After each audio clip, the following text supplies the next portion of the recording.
ఎన్నికల కసరత్తును ముమ్మరం చేసింది. ఇప్పటికే మహాకూటమి ఏర్పాట్లు, సీట్ల సర్దుబాటు, అదేవిధంగా అభ్యర్థుల ఎంపిక పైన కసరత్తు చేస్తూనే మరోవైపు పార్టీని సన్నద్ధం చేసే పనిలో పడింది. అందులో భాగంగా ఈరోజు గాంధీ భవన్లో టీ కాంగ్రెస్ ఆఫీస్ బేరర్లు, అదేవిధంగా వివిధ విభాగాలకు సంబంధించినటువంటి అధ్యక్షులు, దాంతోపాటుగా ఏఐసిసి ఇన్ఛార్జ్ కుంతియా, ఇక ఏఐసిసి ఇన్ఛార్జ్ కార్యదర్శులు ముగ్గురుతో ఈరోజు అత్యవసర సమావేశాన్ని ఏర్పాటు చేసింది. ఈ సమావేశంలో ప్రధానంగా రేపు ఎన్నికల్లో అనుసరించాల్సినటువంటి వ్యూహం పైన చర్చించారు. పార్టీ కేడర్కు, పార్టీ హెడ్స్కి దిశానిర్దేశం చేశారు.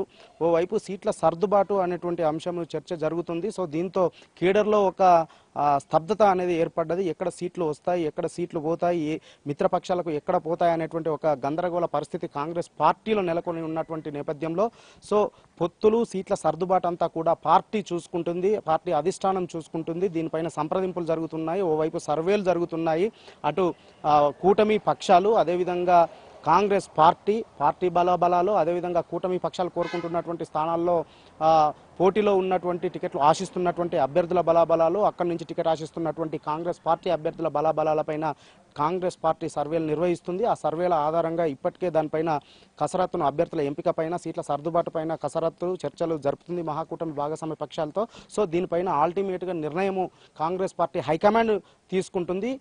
అయితే సీట్ల సర్దుబాటులో భాగంగా ఏ పార్టీకి వెళ్ళినప్పటికీ మొత్తంగా మహాకూటమి విజయానికి, కాంగ్రెస్ పార్టీ విజయానికి కార్యకర్తలంతా కూడా కృషి చేయాలి. అందుకోసం ఇప్పటి నుంచే దాన్ని మనసులో పెట్టుకోకుండా, ఎవరు కూడా దానికోసం ఎదురు చూడకుండా ఇప్పటి నుంచే కార్యక్రమాన్ని చేయాలి, క్షేత్రస్థాయిలో స్పీడప్ చేయాలి అనేటువంటి దానిపైన ఈరోజు గాంధీ భవన్లో జరిగినటువంటి సమావేశంలో నేతలు చర్చించడం జరిగింది. బూత్ లెవెల్ అధ్యక్షుల స్థాయి నుంచి మండల, జిల్లా స్థాయి వరకు కార్యక్రమాలని వేగం చేయాలి, పార్టీ కార్యక్రమాలని మరింత వేగం చేయాల్సినటువంటి అవసరం ఉంది అనేటువంటి దానిపైన ఈరోజు సమావేశంలో చర్చించారు. ఇక దాంతో పాటుగా రాష్ట్రంలో టీఆర్ఎస్ పార్టీ ఇంకా తాము ప్రభుత్వాన్ని రద్దు చేసిన తర్వాత కూడా అధికారంలో ఉన్నామనేటువంటి భావనలో ఉన్నారు. మంత్రులు కూడా తాము మంత్రులమే అన్నటువంటి భావనలో ఉన్నారు.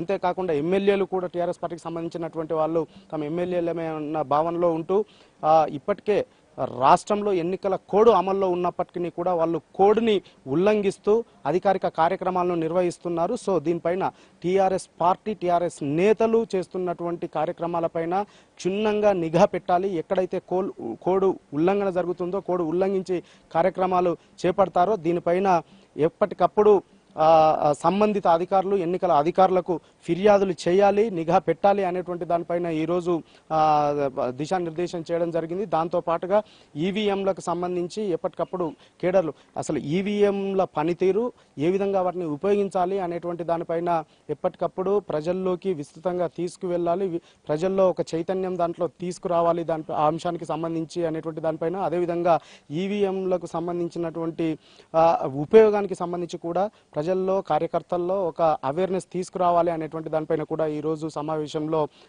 కేడర్కు దిశానిర్దేశం చేయడం జరిగింది. అయితే ప్రతి అంశాన్ని, ప్రతి విషయాన్ని తమకు అనుకూలంగా మార్చుకోవాలి అనేటువంటి విషయాన్ని ఈరోజు సమావేశంలో చర్చించడం జరిగింది. ఇక ఎన్నికల సమయం ఇప్పటికే టీఆర్ఎస్ పార్టీ గ్రౌండ్లోకి వెళ్ళి ప్రచారం చేస్తున్నటువంటి నేపథ్యంలో తాము కూడా గ్రౌండ్లో ఉండాలి, ప్రజలతో ఉండాలి, పార్టీ కోసం ఎవరికి సీట్ వచ్చినా కానీ మహాకూటమి అభ్యర్థి గెలిచే విధంగా ప్రచారాన్ని ముమ్మరం చేయాలని చెప్తూనే ఇక రేపు అక్టోబర్ 2వ తేదీన మహాత్మా గాంధీ జయంతి 150వ జయంతి కార్యక్రమం ఉన్నటువంటి నేపథ్యంలో దీన్ని కూడా ఒక పండుగలా జరపాలి, గ్రామాన కాంగ్రెస్ పార్టీ జయంతి ఉత్సవాలని ఘనంగా నిర్వహించాలి అని చెప్పి ఈ సమావేశంలో చెప్పడం జరిగింది. ఈ గ్రామ స్థాయిలో, మండల స్థాయిలో, నియోజకవర్గ స్థాయిల్లో మహాత్మా గాంధీ జయంతి ఉత్సవాలని ఘనంగా నిర్వహించాలి. ఆ విధంగా ఎప్పుడూ నిరంతరము కాంగ్రెస్ పార్టీ ప్రజల్లో ఉండే విధంగా, లైవ్లో ఉండే విధంగా, ఎన్నికలకు సన్నద్ధంగా ఉండే విధంగా సిద్ధంగా ఉండాలి అనేటువంటి విషయం పైన ఈరోజు సమావేశంలో సుదీర్ఘంగా చర్చించడం జరిగింది. మొత్తంగా కాంగ్రెస్ పార్టీ ఎన్నికల విషయంలో మాత్రం కసరత్తును ముమ్మరం చేసిందని చెప్పొచ్చు. అభ్యర్థుల ఎంపిక పైన కూడా ఇప్పటికే తీవ్రమైనటువంటి కసరత్తు చేస్తుంది. కాంగ్రెస్ హైకమాండ్ కూడా అభ్యర్థుల ఎంపిక పైన తుది కసరత్తు చేస్తున్నట్లుగా మనకు తెలుస్తుంది. కాంగ్రెస్ పార్టీకి సంబంధించినటువంటి హైకమాండ్ దూతలు ఇక్కడ సర్వేలు చేస్తున్నట్లుగా మనకు తెలుస్తుంది. మొత్తంగా ఎన్నికలలో మహాకూటమికి సంబంధించి సీట్ల సర్దుబాటు మరో వారం రోజుల్లో ఒక కొలిక్కి వచ్చేటువంటి అవకాశాలున్నాయి. ఈ వారం రోజుల తర్వాత కాంగ్రెస్ పార్టీ హైకమాండ్, ప్రచార కమిటీ, స్టార్ క్యాంపెయినర్లంతా కూడా రంగంలోకి దూకి ప్రచారాన్ని చేయబోతున్నట్లుగా మనకు తెలుస్తుంది. Over to studio.